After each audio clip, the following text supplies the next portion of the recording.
and Mamdani here. 33-year-old Democratic Socialist, assemblyman for just a couple terms, got more than 500,000 votes, more than any candidate in New York City primary history. You lost him by 13 points, Governor. You've had about a month since then, just over a month.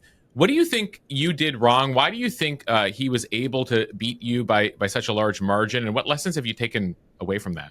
Well, you had a Democratic primary. He had about 5,000 and change votes. I had about 400,000 and change votes. So he won by about 100,000 votes. Democratic primary tends to be a smaller universe of voters.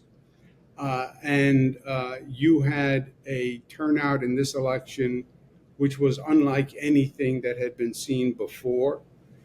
If you had the same turnout that you had in the last mayoral election, I actually got more votes than the person who won that election, who was obviously Mayor Adams, the current mayor.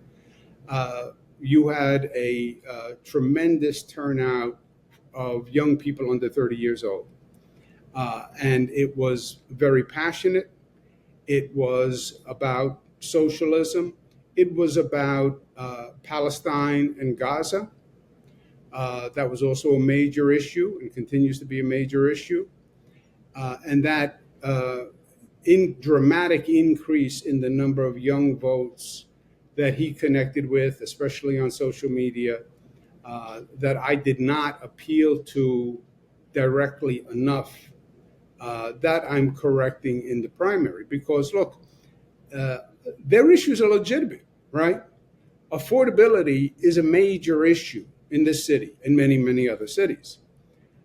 And he connected with that issue. Now, he connected with the issue, the solutions are bogus.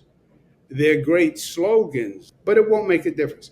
And that actually frustrates the entire system and continues the cycle of skepticism and cynicism.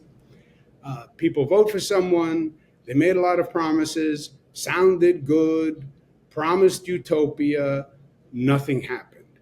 And now people are even more cynical about the system. I have never promised anything, proposed anything that I can't get done. What's your alternative for dealing with the affordability crisis in the city? Look, the affordability crisis runs on a number of levels. Primarily, it's about housing. And the basic problem in New York City on housing is that New York City government failed.